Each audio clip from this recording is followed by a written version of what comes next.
Ukulélé, piano se marient, harmonie parfaite sans embrouille, loin des frontières et des soucis. Hawaï et France, poursuite infinie. Bonjour Guillaume, Bonjour Ryan, bonjour, comment allez-vous? ça va bien, merci. Et je vais aussi très bien ce beau matin. Très bien. Donc je suis prêt quand vous voulez. Oui, je suis très ravi de faire cet entretien avec vous. Et vous êtes une histoire très, très intéressante pour nous. Je connais que vous venez de la région parisienne et vous étiez paratroopeur dans votre carrière. En effet, oui. Je suis donc né à Paris, dans la région parisienne. J'ai fait donc toutes mes études à Paris et puis un peu d'études à Montpellier, donc dans le sud de la France, où j'ai fait ce qu'on appelle un DOG. C'est un diplôme d'enseignement universitaire général. Et ensuite, je suis retourné à Paris et j'ai fait aussi mon service militaire dans les troupes aéroportées, donc dans les parachutistes. C'est fascinant, c'est fascinant. Et vous êtes venu en Hawaï en 1987, je Exactement. pense. Oui, le 25 octobre 1987.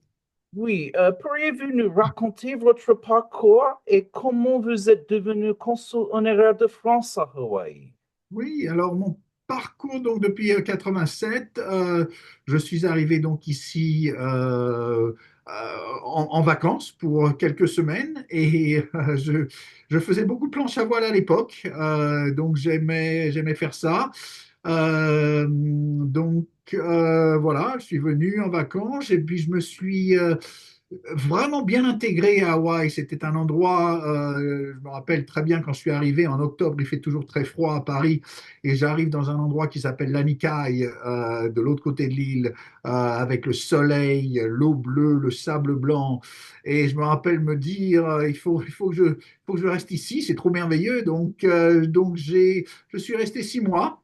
Et puis après 6 mois, j'ai étendu un peu mon visa, donc je suis resté un peu plus longtemps. Et puis voilà, j'ai rencontré ma femme, je me suis marié, j'ai eu des enfants, 2 enfants, que j'ai toujours, maintenant un petit enfant d'ailleurs. Et puis voilà, au niveau de carrière professionnelle, j'ai commencé dans une compagnie de planche à voile qui s'appelait Nash Hawaii. Ensuite, j'étais le directeur de boutique de Louis Vuitton, donc une compagnie française qui se trouvait à Waikiki. À l'époque, une des premières boutiques au monde d'ailleurs, celle de Waikiki, en termes de chiffre d'affaires. Et puis, j'ai ensuite euh, managé une compagnie de maillots de bain qui s'appelle Loco Boutique pendant 25 ans, Ah bon, qui a été très intéressante. On a développé donc des boutiques à Hawaï, à Guam, Saipan, Japon, Corée, etc. Et nous avons vendu en 2021 et depuis 2021, je suis donc à la mairie d'Honolulu où je m'occupe du tourisme, ah bon. l'industrie principale d'Hawaï comme nous le savons. Oui, et comme consul honoraire, est-ce que vous pouvez nous exprimer les principaux devoirs d'un consul honoraire? Oui, oui, oui.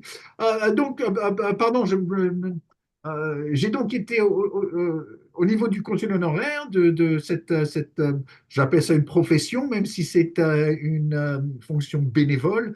J'ai été recruté en 2015, donc ça va faire 10 ans, pour devenir consul honoraire. Ça a toujours été une passion pour moi de m'occuper d'être dans le service public et les relations internationales. J'ai, comme j'en ai parlé, donc travaillé dans des rôles axés sur le développement économique et le tourisme. Et donc, j'ai développé, je pense, une espèce de compréhension des dynamiques culturelles, économiques locales. Donc, ça m'a donné l'opportunité de devenir consul honoraire. Et quand cette chance s'est présentée, c'était une chance unique de servir la communauté française et de renforcer les liens un peu entre la France et Hawaï. Encore une fois, mon engagement, c'est un respect pour les valeurs françaises et un désir de promouvoir ma culture, ma solidarité, notre culture, notre solidarité ici à Hawaï. Alors pour répondre à votre question, les principaux devoirs d'un consul honoraire sont, si je peux résumer en une phrase, c'est de perpétuer la mission diplomatique du ministère des Affaires étrangères en France et donc de représenter la France et d'assister les ressortissants français dans la région. Alors ça inclut offrir des services consulaires de base comme des certifications de documents, des documents donc administratifs, fournir une assistance en cas d'urgence, comme lors des catastrophes naturelles. On en a eu d'ailleurs malheureusement il y a un peu plus d'un an avec les incendies de Maui. Avant ça, nous avons eu avec les volcans sur la Grande Île, tout ce qui est ouragan, tremblement de terre, etc. Donc, apporter une assistance en cas d'urgence aux Français qui sont en danger, promouvoir les échanges culturels et éducatifs et économiques entre la France et Hawaï et agir un peu en tant qu'intermédiaire entre les autorités locales et les Français ou résidents ou de passage. Alors, Ryan, nous avons à peu près, c'est difficile à évaluer, mais à peu près entre 2000 et 3000 Français ici à Hawaï. Et nous avons recensé par le Hawaii Tourism Authority à peu près 25 000 visiteurs par an. Ah bon. Quels sont les principaux défis et opportunités pour la communauté française à Hawaï et dans les années à venir? Alors, défi, alors, je crois qu'un des défis qui est pas simplement pour la communauté française, mais un peu pour tout le monde, c'est l'isolement géographique. Alors ici, pour les Français, ça complique un peu l'accès à certains services consulaires. En effet, le consulat général de San Francisco, le consulat général se trouve à San Francisco. J'ai donc dans mes fonctions la possibilité donc d'aider les Français, comme je le disais un peu plus tôt, dans des affaires administratives, mais il y a par exemple, les passeports doivent se faire à San Francisco. Certains documents doivent être certifiés à San Francisco. Donc c'est toujours difficile un peu, cet isolement géographique est difficile. Alors maintenant, pour répondre à ces défis, nous avons des tournées consulaires. L'équipe de San Francisco vient ici tous les ans. Les gens donc de San Francisco viennent ici tous les ans pour aider à refaire des passeports, les cartes d'identité, etc., etc. Donc ça, c'est un des défis, l'isolement géographique. L'intégration dans une culture insulaire, comme dans tout pays, c'est toujours quelque chose d'important, mais ça prend du temps. Les cultures sont différentes. Nous avons une chance d'avoir une culture merveilleuse à Hawaï, cet esprit d'aloha, cet esprit d'ohana que j'aime beaucoup. Mais c'est toujours important et c'est important de s'intégrer, mais toujours de maintenir un lien fort avec ses racines françaises. Et comme nous le savons tous, le coût de vie élevé à Hawaï, ça c'est quelque chose qui pèse toujours sur les résidents français ou locaux d'ailleurs, hein, ce ne sont pas que la communauté française, mais c'est un défi. Les gens qui veulent s'installer à Hawaï doivent savoir ça, que les coûts sont bien sûr beaucoup plus onéreux ici que partout ailleurs. Les opportunités, alors, c'est de développer des partenariats culturels et économiques avec des organisations locales, renforcer la visibilité de la communauté française par des initiatives comme des festivals, des expositions ou des collaborations académiques, nous en faisons beaucoup, et explorer un peu les domaines de pointe. La France a la chance d'être à la pointe dans tout ce qui est énergie renouvelable, par exemple, et Hawaï aussi. Et donc d'essayer de créer des ponts entre la France et Hawaï. Ça, ce sont des opportunités énormes. D'ailleurs, beaucoup de ressortissants français à Hawaï, surtout sur la Grande Île, sont des scientifiques. qui étudient les énergies renouvelables et aussi d'ailleurs des scientifiques dans les observateurs. Nous avons des observatoires, pardon, sur la Grande Île. Nous avons beaucoup de scientifiques français qui sont là-bas. Donc, dans le domaine de pointe, euh, il y a beaucoup d'opportunités. Oui, mon intérêt est la durabilité. Et je connais que c'est un peu plus développé en France à ce moment, avec les initiatives durables un peu plus développées d'ici. Et ça me rend heureuse parce que c'est comme liberté, égalité, fraternité, notre modèle. Et je crois que Hawaï est un modèle à soi-même pour tout le monde. Mais il faut que nous travaillions sur ça. En effet, exactement, c'est ce que je disais.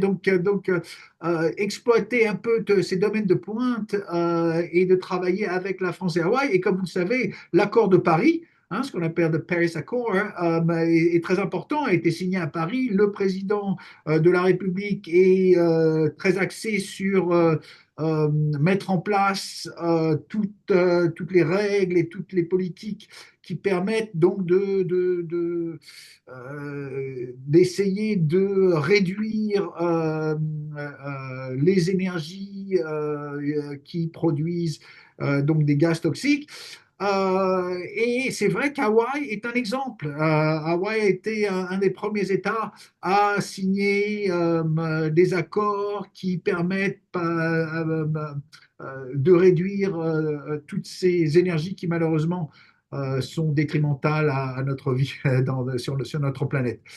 Donc on a beaucoup d'intérêt en France et à Hawaï sur ces énergies renouvelables et ce qu'on appelle donc ces systèmes durables. Est-ce qu'il y a des autres initiatives qui vous pourriez envisager pour renforcer les liens culturels et économiques entre la France et Hawaï? Oui, oui, envisager. Alors, moi, j'aimerais avoir organiser un festival France-Hawaï. Comme vous le savez, Ryan, parce que vous faites partie de notre alliance française, nous avons fait le French Fashion, Food and Wine Event, qui est un festival extraordinaire à mes yeux, parce que ça permet de mettre en avant ce que la France aime faire et ce que la France fait le mieux, la gastronomie, le vin, la mode et les arts français. Et donc, depuis plusieurs années, je donne beaucoup de crédit à ma femme qui organise ça chaque année, le French Fashion, Food and Wine Event. J'aimerais voir ce festival pardon, chaque année pour être de plus en plus important ici à Hawaï. Ça nous permet donc de promouvoir notre culture française. Et je crois que la réponse de notre communauté locale est toujours merveilleuse parce qu'il y a toujours beaucoup de gens qui veulent y assister. J'aimerais développer un programme d'échange éducatif. C'est important pour des étudiants et des chercheurs venant à Hawaï et vice-versa. Des étudiants et des chercheurs d'Hawaï allant en France, ça c'est important. J'aimerais bien développer ça, un bon échange éducatif. Il y en a beaucoup à San Francisco, un peu moins ici à Hawaï. Envisager de créer un réseau économique pour faciliter les partenariats entre entreprises françaises et hawaïennes.